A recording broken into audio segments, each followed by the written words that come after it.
So the big one, corporations. The biggest question I always get as a lawyer is whether or not you should incorporate. It's not whether or not I should form a partnership or sole proprietorship. It's when do you make that decision to transition into a separate legal entity, which corporations are. The other thing when we talk about corporations and the organization of a corporation is that there's different types of corporations. It's also important to know that there's the Canadian Business Corporation Act, and then there's the Alberta Business Corporation Act. And each province has their own corporate laws that differ slightly. The main filings for a corporation are the articles of incorporation that set out your share structure, a name report if you want a name. In Alberta or federally, you don't actually have to have a name.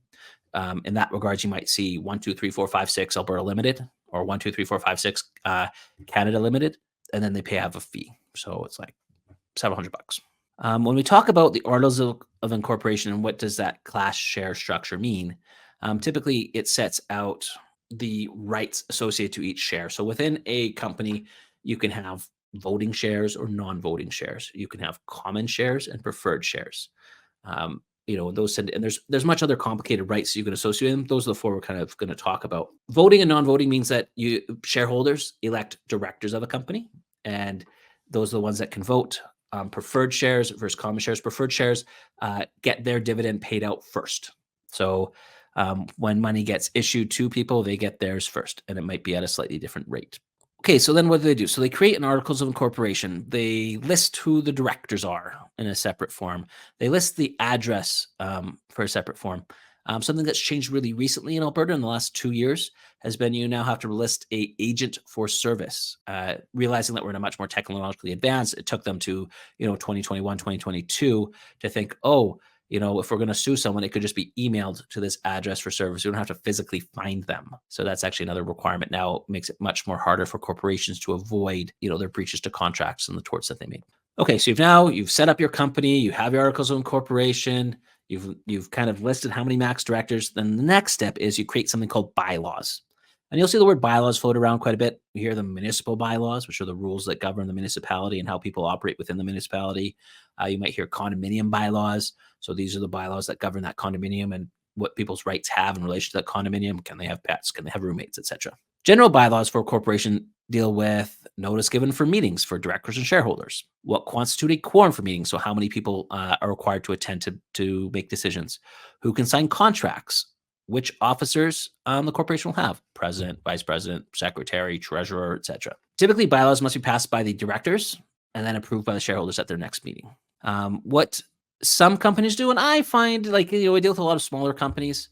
Certainly, all the large ones will have something like this. And we talk large, I mean more in revenue versus cost. It's similar to partnerships. They'll have a shareholders agreement that governs, the conflict and the contract between the different shareholders in that agreement, very similar to a partnership agreement that we've already gone through. And then typically all these documents, the minutes of these meetings and who's the shareholders and all these resolutions and everything else goes in something called a minute book. A minute book, it kind of is evolving over time. It's as a physical binder is still what I'm saying about 90% of the time. The other 10%, they've been an evolution for this to go digitally, and it might be there, given that we're talking about lawyers, in the next 30 or 40 years. Lawyers are not the most technologically apt individuals. And again, it's under the Corporations Act. This minute book is required to be at a specific location, and the shareholders and in some cases creditors are required to have access to that during reasonable business hours. So to check, these are the minutes, and these are the agreements that the major agreements that the company has entered. And here's the financial statements, which are typically included in the minute book as well. Something else to keep in mind is that you can have a corporation and it can have multiple registered trade names under it. So same corporation, just using different branding.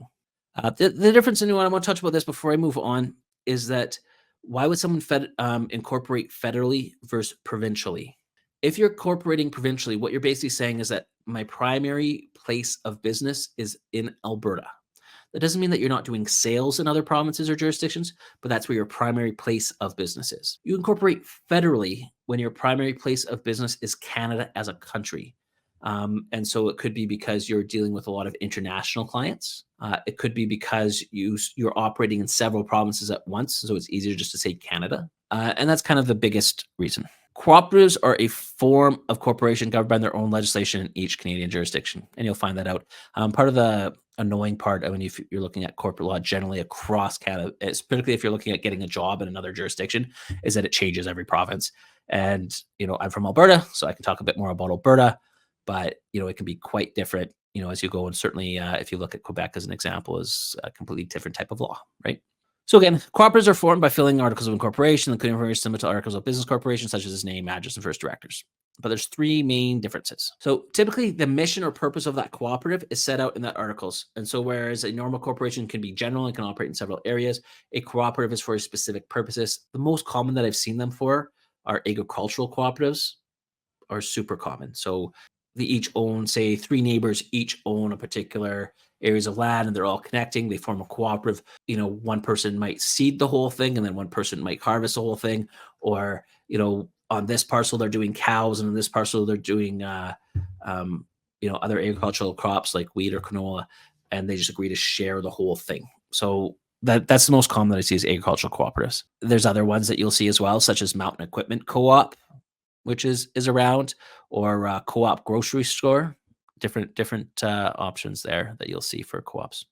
All right, so now we're looking at a different one. So what are characteristics of corporations? Corporations have a separate legal existence than a partnership or a sole proprietorship. What that means is a corporation itself carries on business, owns property, possesses rights, and it's not the individuals within that corporation. For example, you have your laptop or your phone that's right in front of you. Who owns that? Under a corporation, the business owns that, not you personally. But under a sole proprietorship or partnership, typically you own it as under sole proprietorship, or you own half of it because you have one partner, versus a separate company. Unlike a sole proprietorship or partnership, is a shareholder can also be an employer or creditor of the corporation, and they are pretty much 99.99% of them. They are, particularly private corporations. Public corporations, obviously, where they're less likely because you have more shareholders in a public corporation. Corporation is unaffected if a shareholder dies or withdraws from the business. And from that, we mean its legal existence is unaffected. So if a sole proprietor or one partner in the partnership dies and the partnership agreement doesn't address that, the business dies with them. With a corporation, that person, you can have a single person in a corporation, that person dies, that company is no longer capable of carrying on business, but the corporation itself still exists. And the assets of that corporation still remain within that corporation, even though the sole shareholder and director die. Corporations have to file separate taxes. So this is, again, if you're starting up a corporation, one of the cons is you can be double taxed, right? So you get taxed for the revenue that you make under the company, and that's at a separate rate, and obviously a lower rate than personal income tax. But then when you withdraw that money, either as a wage or a dividend from that company, you then pay tax on that again under your normal income tax. So you say that same revenue gets taxed twice. So that's one of the negatives. And it mentions here, a dividend is just a way of issuing money to shareholders. 21.4 provides a great chart comparing sole proprietors, partnerships, and corporations. Be prepared on an exam to explain why someone should choose one of these business models over the other, including any subsets of those models. So if you're going to say a partnership, you better be able to say why they should create a limited partnership, or if they're talking about a corporation, why it should be a cooperative. Other thing to mention too, when you're talking about corporations, it's important to know that just because they're a separate legal entity, it doesn't mean that they're going to be immune from personal liability for actions of the corporations. And so there's different acts that come into place, like environmental protection acts that says directors can be liable. The other thing, directors are also liable for source deductions. So as an employee, you get deducted from your paycheck. I always call it unemployment insurance, but I think it's actually called employment insurance. It changed at some point. CPP, so Canada Pension Plan, those federal taxes are source deductions. So those are withdrawals from your paycheck. Directors are responsible for those and can be personally liable for those. Taxes as well. So a director of a company can be personally responsible for not paying the corporate tax. Similarly, when it's a small corporation, or where that corporation's services are so tied into the individual providing them, you can pierce the corporate veil. Happens in a few different ways that I've seen. One is where that individual commits something like fraud, and so there's no money left in the corporation; it's all been taken out to the individual. They'll allow you to pierce that corporate veil to get at the person who actually did the actions. Another instance is where the controlling mind behind that business is really the individual anyway, and I think like doctors, right? The doctor's professional corporation is not going to be a block to collections from the doctor if that doctor commits negligence in the avenue of their business, not something else. So there's certain ways that the veil has been pierced in the past. Those tend to be the two most common. Sometimes too, when you're talking about businesses, is that who are shareholders of businesses? They're not just individuals. You can have, when you think of those crime shows, right? And they're trying to track the money through those crime shows, and it's like a business owns a business, owns a business, owns a business, and they're trying to track through it. So when we're talking about piercing the corporate veils, especially when we're talking about fraud or theft or those sort of things, money laundering, they'll go through all of these businesses to get to the who actually has the money. And so that's quite common as well. That being said, in having a business, if there's not this kind of personal risk into it, the whole point of it is, and the whole point of having this system is to defend individuals by saying, no, it's the business that bears this responsibility, that business has its own insurance, the business has its own assets to cover this, particularly when it's not something so, just a generic mistake. So you have a taxi company, the taxi is in an accident. It's the business that owns the taxi that's getting sued, not the individual driver per se. I mean, obviously, if they're personally liable, as we talked about when we were discussing vicarious liability, they're probably going to get sued anyway. But if it wasn't something that they personally did, it's the business. Let's say another better example. You manufacture a product. Just because you're the salesperson that sells that product doesn't mean that you're personally liable for it. You recognize that you're an employee. It's the actual business that sells the product that's going to be liable. And we love that talk about. That's why they have corporate insurance.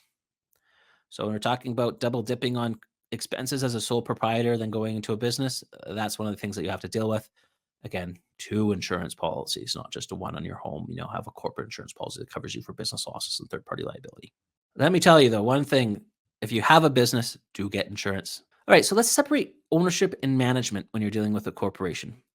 So how does this work? You set up a corporation and you set up shareholders, and those shareholders elect directors, and those directors select officers. So this tiered business structure. Shareholders have no liability, but also don't necessarily operate the business. Oftentimes people have their separate hats on. So I'm a shareholder and a director and an officer, but not necessarily. And so shareholders have no personal liability. So just because I own shares in Microsoft doesn't mean that I'm liable if Microsoft does something evil, right? People might say that about, Elon Musk and the different organizations that Elon Musk owns. Does not attune just because you agree to invest in an oil company because you think they're going to be rich doesn't mean you're going to be liable if that oil company then has a big spill. That will obviously reduce your shareholder value, but not your personal liability. And then directors. So as we already talked about, directors have different liabilities, and we talked about things like source deductions and environmental hazards that they knew about or voted on. They can be liable for. But again, just because you're a director doesn't mean that you gain the profits of the company as a shareholder.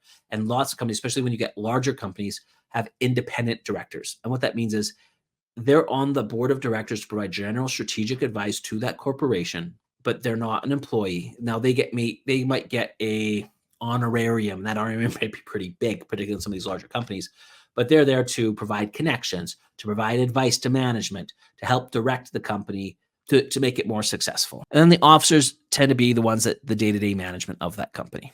Now, because of that kind of building up sort of apex pyramid approach, the one thing to keep in mind is that shareholders, just like people who don't vote for student elections at the college and then wonder how these people get elected at 4% of the popular vote, if you don't go to your shareholders meeting and you don't vote for the director that you want, who actually represents the issues that you want within this company, particularly if you have, you're worried about this oil company, you want them to spend more environmental, right? You don't want them to shut down, but you want them to spend more environmental, and you own shares, then vote based off of your shares, right? You have that ability. That's one of the reasons why you own it, and vote for the directors that represent your vision. Like vote for the student union representative that represents your vision of the college.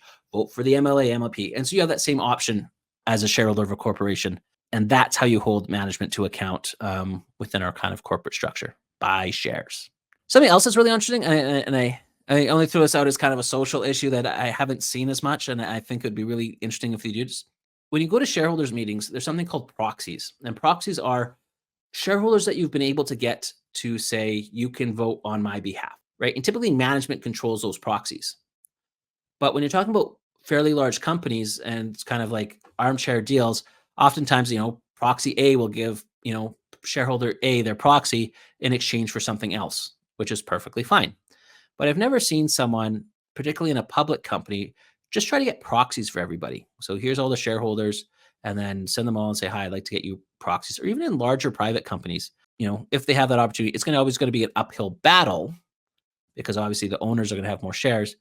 But that'd be really interesting. And if you ever had like an interest of going kind of behind the scenes to see, okay, I want to learn more about a public oil company and what they're doing.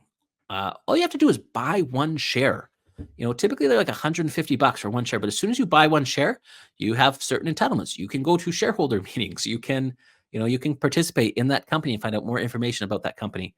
And I really think that people should just, if they were just to do that, they'd get far more ahead on what they're viewing as a social issue, because it does give you more rights and a little bit more access. All right. Point 6, corporate finance. So I don't know how many of you have gone through an accounting course. When you look at general financial accounting and you look at a balance sheet, it's sorted by assets, debt, and equity. And when you look at the debt and equity portion of that, the liabilities and equity, they're on the same half of the balance sheet, whereas assets are on the other half of the balance sheet. Equity is the shareholder's investment into the corporation, and it can build up over time. Debt is the loans made by the corporation, by the shareholders, or by anybody.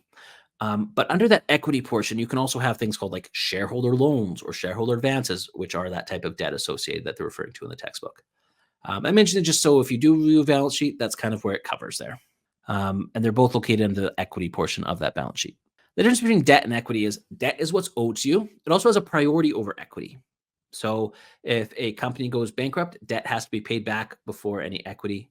Debt is a claim for a fixed amount and then obviously plus interest. So I'm loaning my company $50,000 plus 5% plus prime interest, and it's like 12%. And I'm going to ask for that back over a set period of time, and then I can call that debt later on. If I'm putting my money into equity, what I'm asking for is a greater proportion of the company, but that equity might be worth nothing. It could be, if the company goes bankrupt, it's worth zero, or pennies on pennies after everyone else gets paid, because they're the ones that get paid last. As I was mentioning, if a debt obligation is not paid back, it's a breach of contract. Something I kind of say this a lot when we're talking about debt too. We talk about shareholder loans and shareholder advances. One of the reasons why companies make shareholder loans for the purpose of financing is two reasons. One, it's a private company; it's your business, so you're putting your money into your business to try and make it be more successful. Because you've already paid income tax personally on the cash that you're putting back into the company, you don't pay income tax when you withdraw it. So just something to bear in mind there. And so when you're looking at financial statements, sometimes you'll see very large shareholder loans amounts. Typically, it's for things like that person is not as on the accounting sheet. They may have, for example, not taken a wage and then assigned their wage to a shareholder's loan because they did not have the cash flow to pay themselves. Very, very common for entrepreneurs. So as a shareholder who has voting rights, remember we were talking about there are shareholders without voting rights. Another side, as we're talking about that, reason why would you give someone non-voting rights? You want to dividend them out money from your company, but you don't want them making decisions about that. Kids, partner, spouse, most common ones I see for non-voting rights. So again, vote for directors, receive dividends, receive property at the winding up of the company. And that's basic organizations. And we are going to be on to the last chapter, which is employment.